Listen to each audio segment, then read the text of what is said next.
Hare Krishna, welcome back to my next video lecture on Vedic astrology. Today we will be discussing Saptarishi Nadi case as per the series, that is bulkiness of the father. So ये जो specific कुंडली है सप्तऋषि नाड़ी का chart number 28 है। And Jain Bhasin इसके बारे में कहते हैं कि इस जो कुंडली के जो फादर है, इस जातक के जो पिताजी है, इस बल्की बॉडी दैट इज थोड़े मोटे हैं। ओके, तो ये मोटा होना कैसे मालूम पड़ता है, ये हमें फाइंड आउट करना है। सो आई थिंक ये काफी इजी है, मुझे पर्टिकुलरली लगता है, बाकियों का पता नहीं। ये सब स्नैपशॉट मेथड्स है। अ, तो आपको एक आइडिया देगा कि कैसे आप इस चीज को यूज करके प्रिडिक्ट कर सकते हैं। कोई भी एक पत्रिका आ गई आपके सामने, ये ग्रह दिखे तो फट से आपने बोल दिया आपके पिताजी ऐसे दिखते हैं। आपका ये, या फिर आप इन व्यक्ति को देखे ही नहीं है तो आपने इनके पिताजी के बारे में बोल दिया, तो सामने वाला is like he gets more of a sort of, कैसे बोलते हैं उस चीज को, एक विश्वास बैठ जाता है। ओके, सो एज यूजुअल लग्न पत्रिका पढ़ता हूँ कि ये कैसा होता है। लग्न इज मेष लग्न। फिर उसके बाद लग्न में बुध और मंगल बैठा है, मर्क्यूरी एंड मार्स। द्वितीय स्थान में शुक्र और सूर्य। तृतीय स्थान में शनि और जुपिटर, दैट इज गुरु। षष्ठ राशि में राहु, षष्ठ भाव में।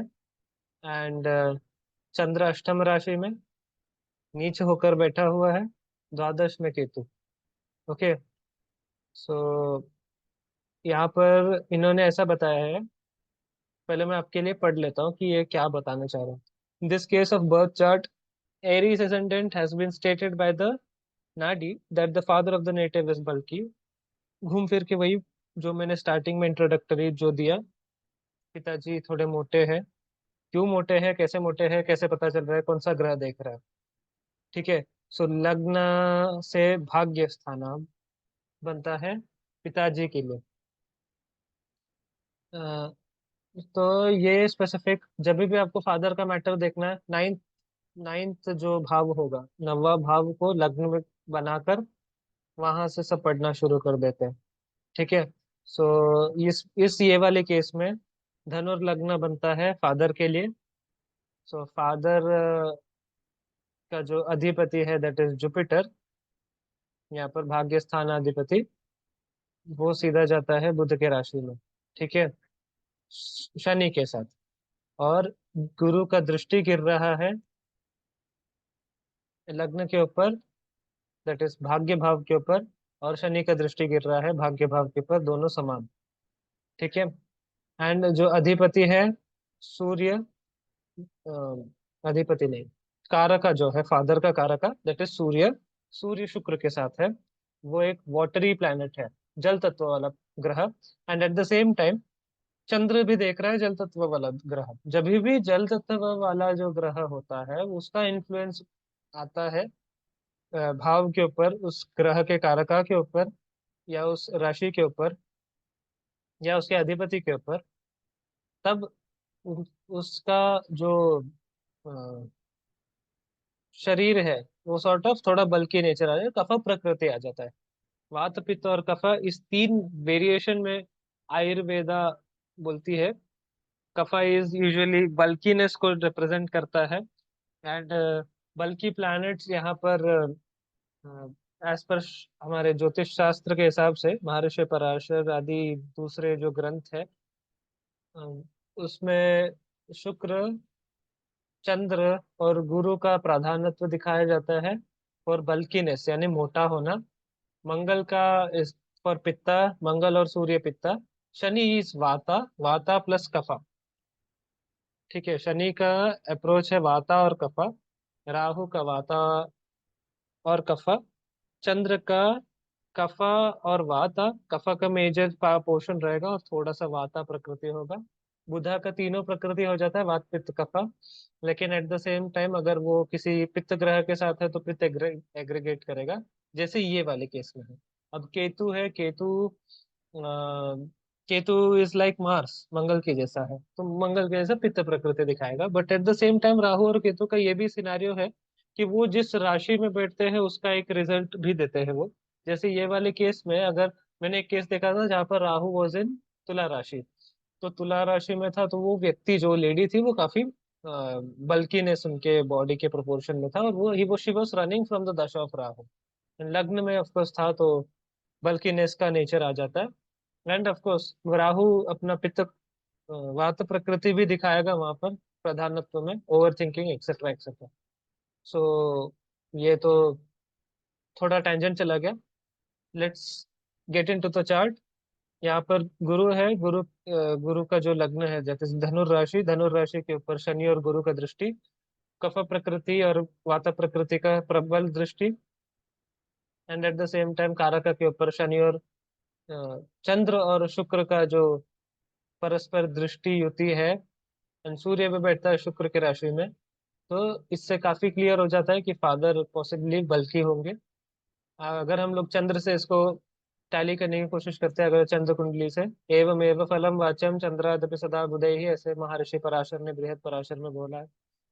तो चंद्र से भाग्य भाव, दैट इज पिताजी का जो भाव है, स्थान है, अ, कर्काटक का बनता है। इस पर कोई भी ग्रह की दृष्टि नहीं एक्सेप्ट मंगल की। चंद्र वाटरी साइन है, वाटरी साइन यानी जल तत्व वाला राशि। तो ये नेचुरली इंसान को जल तत्व वाला बना देता है, क्योंकि लग्न इस देह देहम रूपम च ज्ञानम। तो देह देह और रूप जल तत्व वाला बनाएगा। और जल तत्व का जो अधिपति है वो सीधा जाता है मंगल में, मंगल की राशि में, दैट इज वृश्चिक राशि में। लेकिन अगेन वो जल तत्व वाला राशि है। तो काफी एविडेंट है, शुक्र का दृष्टि गिरता है, अगेन सूर्य का दृष्टि गिरता है, तो पित्त और वाता का प्रकृति बनाया जा रहा है यहाँ पर। और यहाँ एक दृष्टि से देखा जाए तो यहाँ पर वाता और कफा का दिखाई जा रहा है। सो ये तो ये अगर और ज्यादा हमको डेप्थ में समझ में आना है तो हमको नवांशा देखना पड़ेगा। लेकिन मोटा मोटा आकलन लगाने के लिए, स्नैपशॉट प्रेडिक्शंस के लिए, Saptarishi Nadi is always about snapshot predictions. So इसमें देखा जाए तो फादर बल की बॉडी है, हमारे लिए वो काफी क्लियर हो गया। ठीक है। सो आप यहाँ पर देखते हैं जैन भसीन क्या बोलते हैं। ठीक है। सो वो समर्थ चिंतामणि को कोट कर रहे हैं, और उन्होंने श्लोक बताया है। उसका अनुवाद में बता देता हूँ। दैट वन इज बल्कि there are benefits in the water sign in the Lagna, or if the Lord of Lagna is in what is a watery planet and is strong and associated with natural benefits. Considering the problem with reference to the Chandra Lagna, we notice that the ninth house from therefrom belongs to Moon herself, who is a watery planet. Moon is aspected by Sun, the significator of Father, associated with Venus, another watery planet. Ninth from Moon and its Lord are expected by Mars, who being Lord of the sign occupied by Moon must be considered as a watery planet. Thus, the ninth house and its lord, with reference to the Chandra Lagna, satisfy the conditions for bulkiness for the father laid down by Sarvartha Chintamani. If we bear in mind the fact that the Saturn, lord of the fourth house from the Chandra Lagna, is a watery planet. हाँ ऐसे कैसे? Saturn fourth house from the Chandra Lagna is a watery planet. ऐसे कैसे? वात प्रकृति बताया जा रहा है। No, no, I don't agree with this thing. Uh, we will see that the ninth house and its lord from Lagna proper too is influenced by water. हाँ उन्होंने ज्यादा क्लियरली नहीं बताया उस चीज को। मे बी वो पॉसिबली वो एक एक्सपर्ट थे तो उनके हिसाब से उन्होंने काफी एविडेंट है, बिकॉज काफी क्लियर है ये चीज। Hence the bulkiness of the father of the native.